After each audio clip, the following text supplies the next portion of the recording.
Queridas irmãs, queridos irmãos, um bom dia a vocês. Já há alguns dias as pessoas estão me cobrando muito: Padre, cadê a reflexão? Cadê o vídeo da reflexão da Palavra de Deus? Tem me ajudado tanto. Como me ajudou esse vídeo?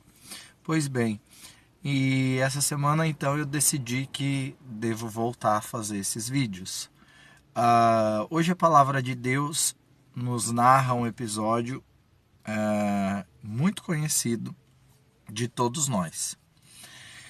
É o episódio em que os discípulos, com raiva por não terem sido acolhidos num povoado da Samaria, a pedido de Jesus, então com muita raiva no coração, pedem a Jesus: Senhor, quer que nós clamemos que venha fogo do céu para destruir essas pessoas? A saber, Jesus então estava indo com os seus discípulos para Jerusalém, porque então tinha decidido que estava na hora de glorificar o Pai. E nós sabemos que a glorificação do Pai foi através da morte de Jesus na cruz. Então Jesus pede aos discípulos que vão à frente e preparem uma hospedagem em alguma cidade, preparem a hospedagem para que eles possam pernoitar, passar a noite. E ao chegar então até essa cidade da Samaria, os discípulos são rejeitados e Jesus também é rejeitado, porque a impressão é que ele vai adiante, que ele vai até Jerusalém. E nós sabemos do desconforto que existe, da inimizade que existe entre samaritanos e judeus, justamente por causa da construção do templo de Jerusalém. Os samaritanos dizem que não é em Jerusalém que devem adorar, mas sim na Samaria. E os judeus não autorizam o culto a Javé, o culto a Deus, na Samaria, e sim em Jerusalém. E disso então existe essa intriga, existe esse ressentimento, existe essa inimizade entre samaritanos e judeus. Tanto é que em outra passagem Jesus chama a mulher que pede um milagre de cachorrinhos, né? Não fica bem tirar o pão da boca dos filhos para oferecer aos cachorrinhos. Era como os judeus tratavam os samaritanos. Pois bem, tudo isso então nos leva ao desfecho da leitura. E o desfecho é os discípulos pedindo a Jesus: quer que nós invoquemos fogo do céu para destruir esta cidade? E Jesus então repreende os discípulos e segue adiante até Jerusalém. Na prática, o que significa esse evangelho para nós?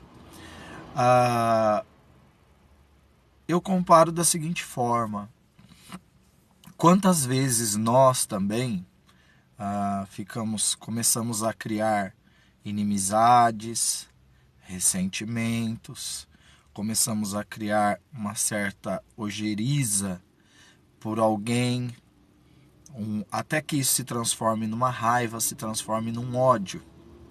Justamente porque às vezes nós não fomos acolhidos pela pessoa, ou então porque a pessoa não fez aquilo que eu pretendia que ela fizesse, ou então eu recebi um não quando eu queria muito receber um sim. O contrário também é verdade. Quantas vezes as pessoas começam a nutrir um sentimento de raiva, de mágoa, de ressentimento e de ódio para comigo, quando eu também não fiz a vontade dessa pessoa, não fui aquilo que essa pessoa esperava a meu respeito. E aí então esse sentimento cresce, aí então essa ojeriza cresce, então essa raiva, esse ressentimento, esse sentimento de mágoa cresce de uma forma que se transforma em ódio. E nós sabemos que isso faz mal. Quantas vezes também nós acabamos por semear isso no nosso meio?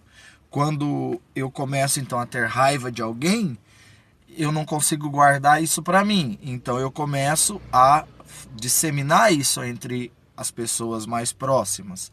Basta alguém se aproximar de mim e falar dessa pessoa, ao invés de eu falar bem dessa pessoa, eu começo a detonar, por assim dizer, como nós falamos, essa pessoa para o outro. Então eu dissemino o mal, a ponto às vezes da gente olhar para quem está falando mal de alguém e como se, figurativamente falando, sai fogo dos olhos, sai fogo da língua, de raiva, saem verdadeiras labaredas. Nós podemos ser honestos e ver que de fato isso acontece conosco. Vem Jesus então e nos repreende. Não é isso que ele deseja dos seus discípulos. Ele pede aos seus discípulos que de fato se amem e amem a todos e acolham a todos. E não é porque eu não fui acolhido, não é porque eu fui rejeitado que eu devo então alimentar um desejo de vingança, de ódio, de ressentimento pelo outro. Então a palavra de Deus hoje, no sentido prático, quer que nós não guardemos rancor, não guardemos mágoa e nem desejemos o mal para o outro. Aliás, o único fogo que deve arder em nós é o fogo do amor, é o fogo do Espírito Santo.